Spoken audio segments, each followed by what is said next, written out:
সুতরাং সেদিন বিডিআর বিদ্রোহ না, মূলত বিডিআর হত্যাকাণ্ড তারা পরিচালনা করেছে। এবং আপনাদের মনে থাকার কথা, সেই দিনের ঘটনার প্রেক্ষাপট ধরে যদি আজকে শেখ হাসিনাকে সামনে নিয়ে এসে বিচারে দাঁড় করানো যায়, তাহলে আমরা বুঝতে পারবো যে এই যে প্রতিদিন এখন আমাদের সীমান্তগুলোতে উত্তেজনা তৈরি করা হচ্ছে এবং অত্যন্ত পরিকল্পিতভাবে আমাদের প্রতিবেশী রাষ্ট্র অযথাই কিছু কথা আমাদের বিরুদ্ধে ছড়িয়ে দিচ্ছে। আমাদের আলু বন্ধ করে দিবে, আমাদেরকে পেঁয়াজ বন্ধ করে দিবে, আমাদেরকে রসুন বন্ধ করে দিবে, আমাদেরকে কাঁচামরিচ বন্ধ করে দিবে, আমাদেরকে ডিম বন্ধ করে দিবে।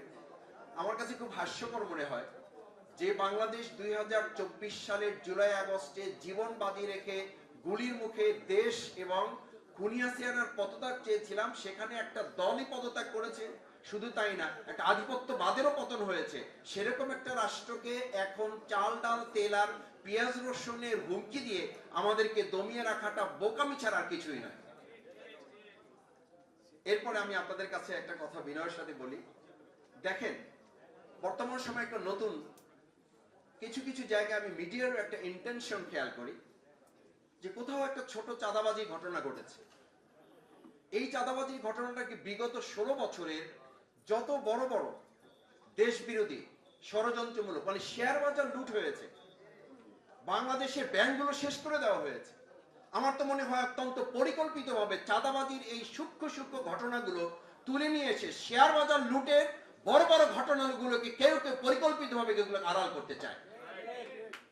আমি অত্যন্ত ব্যর্থহীন কণ্ঠে একটা কথা বলি, বাংলাদেশ জামাত ইসলামী এবং আজকে বাংলাদেশ জাতীয়তাবাদী দল, আমার বীর মুক্তিযোদ্ধা আব্দুল সালাম ভাই, আমরা একসাথে রাজপথে 2012 সালে, 13 সালে, 14 সালে আমাকে যখন মোহাম্মদপুর থেকে ডিবি বিপ্লব গ্রেপ্তার করে, তখন গ্রেপ্তার করে সাথে সাথে আমাকে জানতে চেয়েছিল যে আপনি ধানমন্ডি ঢুকলেন কি করে। আমি জানতে চাইলাম আপনি এটা কি বললেন, ধানমন্ডি কি বাংলাদেশের বিচ্ছিন্ন কোনো দ্বীপ? এখানে ঢোকা যাবে না কেন? বলছে এখানে একটা পিঁপড়া ঢুকলেও আমাকে বলতে হবে, একটা পিঁপড়া বের হলেও আমাকে জানাতে হবে।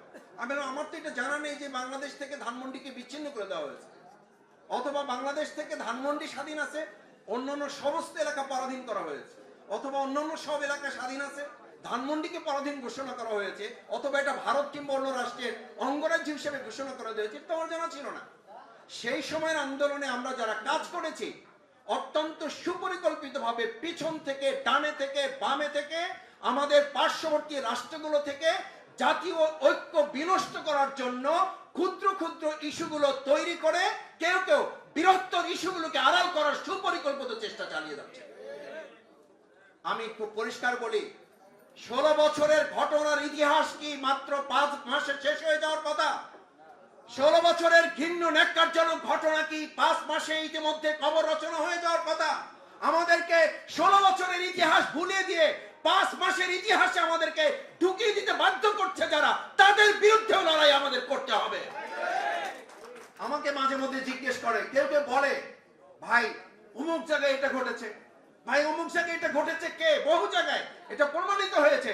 যারা ঘটিয়েছে তারা বিগত 16-17 বছরের সেই দোষরদের মধ্যে থাকা লোকেরা কেউ কেউ এখন ছদ্মবেশে আমাদের মধ্যে ঢুকে আমাদের ঐক্য এবং আমাদের ভাবমর্যাদা নষ্ট করার ষড়যন্ত্র তারা করছে।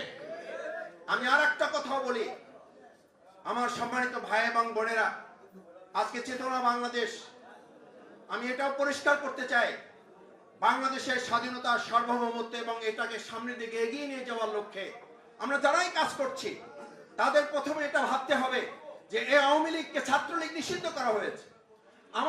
আমি আজকে এখানে প্রশাসনের নিশ্চয়ই লোকেরা আছেন, আমরা সেই সময় আমাদের আলেমদের হত্যা করা হয়েছে, ধর্মমূল্যের ঊর্ধ্বগতি, আমাদের ভাইদেরকে হত্যা করা হচ্ছে, গুম করা হচ্ছে। তার জন্য আমরা যখন নিয়মতান্ত্রিক ভাবে কোথাও মিছিল মিটিং করার জন্য সিদ্ধান্ত নিতাম, 2 ঘন্টা আগে গিয়ে দেখতাম আমাদের লোক উপস্থিত হওয়ার কথা 200, সেখানে প্রশাসনের লোক উপস্থিত হয়েছে 2000। আজকে যারা 1 মিনিট 1.5 মিনিটের ঝটিকা মিছিল করেন, প্রশাসনের গোয়েন্দা সংস্থা কোথায় থাকেন যে তারা তাদেরকে গ্রেফতার করতে পারেন না, অথচ তারা নিষিদ্ধ সংগঠন হিসেবে পরিচিত হয়ে আছে।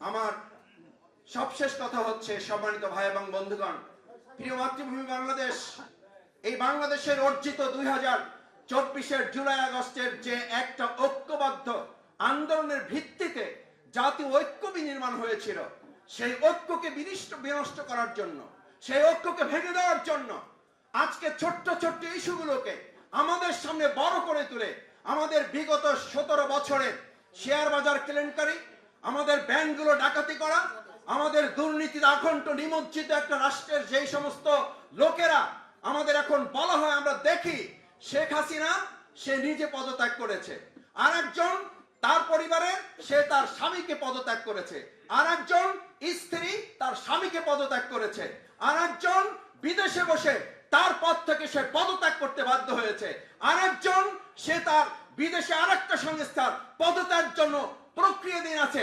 এটা পুরো একটা পদত্যাগী পরিবার হিসেবে গোটা বিশ্বে এখন পরিচিতি পেয়েছে। সুতরাং সেরকম একটা পরিবারকে আজ আমাদের মাথায় রাখতে হবে, শুধু ছাত্রলীগ নয়, আওয়ামী লীগকেই চূড়ান্তভাবে তাদেরকে নিষিদ্ধ করে একটা চেতনার বাংলাদেশ বিনির্মাণের জন্য আমাদেরকে সিদ্ধান্ত গ্রহণ করতে হবে। আমি আপনাদের অনুরোধ করে আহ্বান জানাই, আসুন বাংলাদেশ জামাত ইসলামী আমরা সম্মিলিতভাবে বাংলাদেশ জাতীয়তাবাদী দল এবং আমাদের অন্যান্য সমস্ত যে দলগুলো গণতান্ত্রিক প্রক্রিয়ায় যেন আমরা কাজ করি। বিগত 16 বছরে আমরা যারা জীবনের ঝুঁকি নিয়ে কাজ করেছি, আমাকে মির্জা ফখরুল ইসলাম আলমগীর ভাই মঞ্চ থেকে নামার সময় বলতেন, মাসুদ তুমি সতর্কতার সাথে বের হবা যাতে তোমাকে ওরা কোনো ক্ষতি করতে না পারে। আমি এটা আমার কথা বলছি এই কারণে নয় যে আমার 3 বার যখন জেল থেকে বের করে আমাদেরকে আবার হাত পা বেঁধে ফেলে রাখা হতো, 7 দিন 5 দিন 9 দিন 10 দিন পরে আমাদেরকে আবার কোর্টে চালান দেওয়া হতো। হাস্যকর মনে হতো, বলতো যে গতকাল রাতে রামপুরা ব্রিজ থেকে তাকে গ্রেফতার করা হয়েছে। এত নির্লজ্জ একটা বাংলাদেশ যেখানে আমরা 17 বছরে পার করে এসেছি, সেই বাংলাদেশ বিনির্মাণে আজকে চেতনা বাংলাদেশের যে উদ্যোগ, আমি আশা করব সেই বাংলাদেশ বিনির্মাণে আমরা সবাই এখানে গণতান্ত্রিক প্রক্রিয়ায় যারা ফ্যাসিস্টের বিরুদ্ধে, আমি শুধু একটা কথা বলে শেষ করতে চাই, আমরা প্রায় বলি প্রয়োজন আবার জীবন দেবে, হ্যাঁ জীবন দেব অর্থনীতির জন্য, হ্যাঁ জীবন দেব সুন্দর সংস্কৃতি বিনির্মাণের জন্য, ইয়েস জীবন দেব সুন্দর পররাষ্ট্র নীতিমালা স্থায়ী করার জন্য, কিন্তু আর নতুন করে স্বৈরাচার দমনের জন্য জীবন দেব না। এমন একটা রাষ্ট্র বিনির্মাণ করব যেখানে আর কোন স্বৈরাচারী জন্ম নেওয়ার মাথা উঁচু করে তার আবার ঘোষণা দিতে পারবে না। কেন আমাদেরকে বারবার জীবন দিতে হবে? কেন আমাদের 53 বছর পর এসে বলতে হবে এই দেশকে আবার স্বাধীন করতে হবে? আমাদের প্রত্যেকের জীবনের মূল্য আছে। সুতরাং আসুন চেতনা বাংলাদেশের বাংলাদেশ জামাত ইসলামী সেরকম একটি রাষ্ট্র বিনির্মাণ করতে চায় যেই দেশে আর ফ্যাসিস্ট স্বৈরাচারী কোন মানুষ, কোন সরকার, কোন ব্যক্তি, কোন গোষ্ঠী আগামী দিন আর মাথা উঁচু করে দাঁড়াতে পারবে না। সেই বাংলাদেশ বিনির্মাণে আপনাদের সকলের ঐক্যবদ্ধ ভূমিকা পালনের আহ্বান জানিয়ে আমার কথা শেষ করছি।